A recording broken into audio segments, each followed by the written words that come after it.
पटना में बीजेपी ने नमो कार को रवाना किया। बीजेपी के प्रदेश अध्यक्ष सम्राट चौधरी और बीजेपी सांसद रविशंकर प्रसाद ने हरी झंडी दिखाकर रवाना किया। नमो कार को रवाना करने के बाद दोनों नेता लालू यादव और नीतीश कुमार पर हमला बोला। उन्होंने कहा कि लालू यादव और नीतीश कुमार कुछ भी कर ले, 2024 में इंडिया गठबंधन की हार तय है।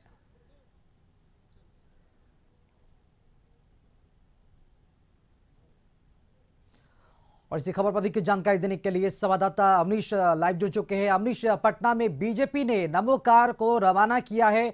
बीजेपी के प्रदेश अध्यक्ष सम्राट चौधरी और बीजेपी सांसद रविशंकर प्रसाद भी इस मौके पर मौजूद थे। क्या कुछ कहा गया और हमला किया गया है कि केंद्र की मोदी सरकार को लेकर जिस तरह से इंडिया गठबंधन पर हमला बोला गया है? अमित जी।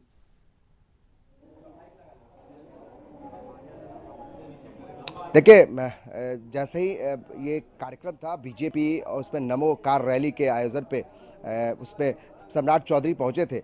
इंडिया गठबंधन पे जब सवाल किया गया कि किस तरीके से नीतीश कुमार जो है अब वो तमाम अपने नेताओं से मिल रहे हैं, शाम में मिल रहे हैं, इस पर उन्होंने कहा कि बीजेपी के जो 3 जीत मिली है बीजेपी को 3 राज्यों में, उसके बाद से बेचैनी बढ़ गई है। जो इंडिया गठबंधन के लोग हैं उनके अंदर बेचैनी बढ़ गई है। नीतीश कुमार हो फिर या फिर तेजस्वी यादव हो, कांग्रेस हो, इन तमाम लोग लगातार अपने संगठन का विस्तार कर रहे हैं। जैसे कि कांग्रेस लगातार संगठन का विस्तार कर रही है। तो सम्राट चौधरी का सीधे तौर पर कहना था कुछ भी कर लीजिए, लेकिन 2024 में कोई वैकेंसी नहीं है। जनता तय कर चुकी है कि आप कितना भी एक्सरसाइज कर लीजिए, लेकिन यहाँ कोई भी दाल गलने वाला नहीं है।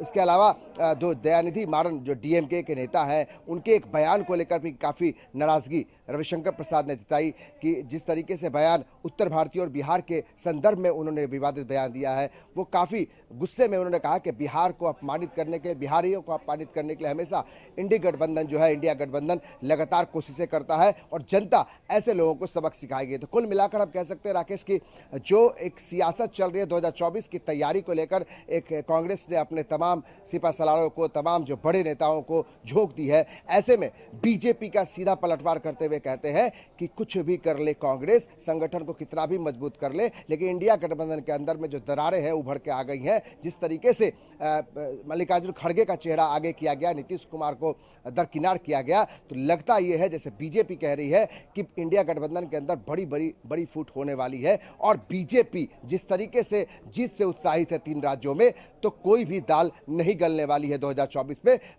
नरेंद्र मोदी की सरकार फिर से बनेगी, ये बीजेपी का दावा है। चलिए, ये बड़ी दावा किया गया। अब आप सम्राट चौधरी का बयान भी हम आपको सुनाते कि सम्राट चौधरी ने किस तरह डीएम के सांसद और इंडिया गठबंधन पर हमला बोला, जिसपे बिहार समेत उत्तर भारतीयों को लेकर जलील करने को लेकर जो बयानबाजी की गई है, वो बयान भी हम आपको सुनाते हैं। सम्राट चौधरी ने क्या कुछ कहा है वो भी सुनते हैं। नीतीश कुमार आजकल रात में घूम रहे हैं, चाय पी रहे हैं। देखिए, भारतीय जनता पार्टी का स्पष्ट मानना है, चाहे वो लालू प्रसाद जी हो, नीतीश कुमार जी हो, दोनों जो इंडी गठबंधन के लोग हैं, इनको 24 के चुनाव में हराना है, ये कन्फर्म है।